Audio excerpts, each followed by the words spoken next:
Martorelli, fala pra gente, por favor, o que seria uma ação direta de inconstitucionalidade e por que um partido político? Bom, ação direta de inconstitucionalidade, ela serve para fazer o controle constitucional, ou seja, em termos jurídicos. Toda lei tem que estar ligada e tem que estar concatenada à Constituição. Então, qualquer lei que, embora elas existem e são aprovadas, qualquer lei que a gente entenda por inconstitucional, ou seja, em desarmonia com a Constituição, a gente pode ir até o Supremo para discutir, questionar a validade da lei. E o partido político, porque a própria Constituição, ela elege alguns entes que são capazes de ajuizar esse tipo de ação.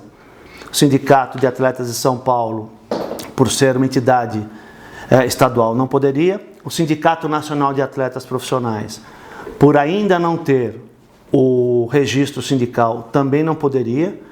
E eu já vinha articulando há bastante tempo com algum partido político que pudesse abarcar a ideia da proteção do futebol. E o Podemos entendeu, Podemos ter uma executiva estadual, uma executiva que se preocupa também em trabalhar as questões do esporte, entendeu por bem aceitar a nossa proposta e assim foi feito. E quais são os pontos discutidos nessas ações e por quê? Bom, primeiro, nós temos que parar e analisar se o modelo atual do futebol brasileiro é o mais correto, é um bom modelo.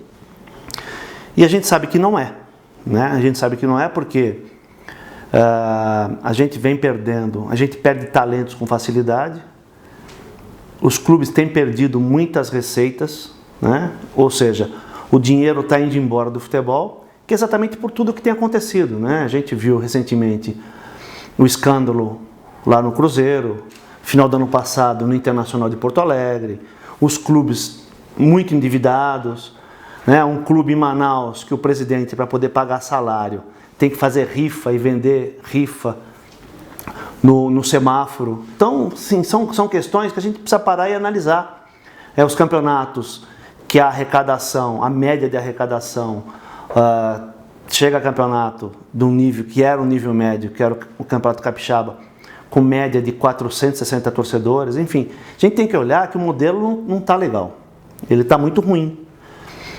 E aqui, fazendo análise e entendendo toda a história do nosso trabalho, a gente sabe que a lei, como ela é muito permissiva, ela faz com que os clubes não tenham a capacidade de gestão adequada para esse esporte, né?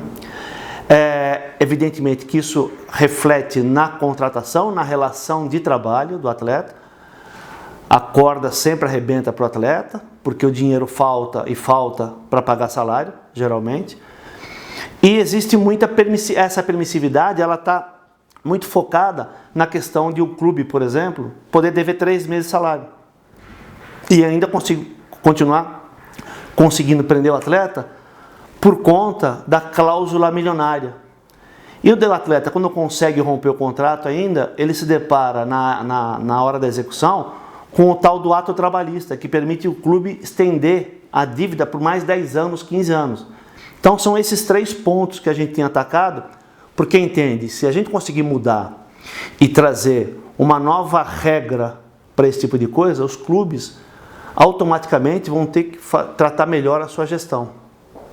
Então, se o clube não puder ficar com 3 meses de salário atrasado, ele vai ter que estar mais bem trabalhado com relação às suas receitas e despesas.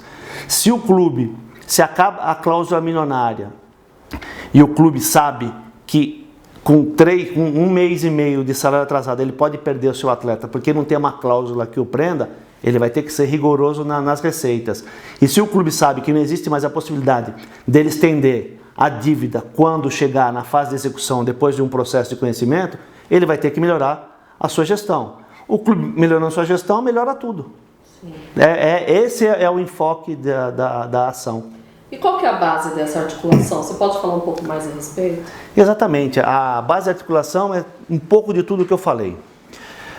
A gente tem tido muita dificuldade em trazer para o futebol uma gestão adequada, né? Alguns exemplos dão conta que os países que estão saindo melhor em termos mundiais são os países que obrigam aos clubes uma gestão responsável, né? Que é o caso da Alemanha, Inglaterra, França, Espanha, Holanda. E o resultado, ele se reflete no campo de jogo. O resultado ele não é simplesmente extra-campo, é no campo de jogo. Porque o Brasil não participou do Mundial Sub-20, ganho pela Ucrânia, né? Não participou. A Ucrânia está ganhando o Mundial Sub-20. O Brasil, a gente está em época de Copa América, a gente percebeu como é que foi o andamento de convocação, tudo que vem acontecendo. Eu não acredito que o Brasil, infelizmente, saia campeão aqui dentro do nosso país, na Copa América.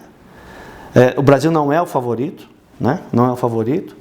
O futebol feminino, que a gente está gravando aqui exatamente no meio disso tudo, também não creio que o Brasil tenha condição de chegar. Só para ter uma ideia, falando com relação ao futebol feminino, nós já fizemos 2 convites para a diretora da federação vir discutir com a gente a questão da contratação e da vinculação. Por quê? Porque a lei obriga que no futebol exista um contrato de trabalho registrado.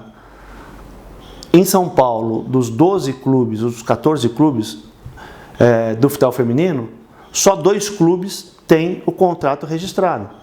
E um outro, a Ferroviária, algumas atletas. Isso não é permitido por lei.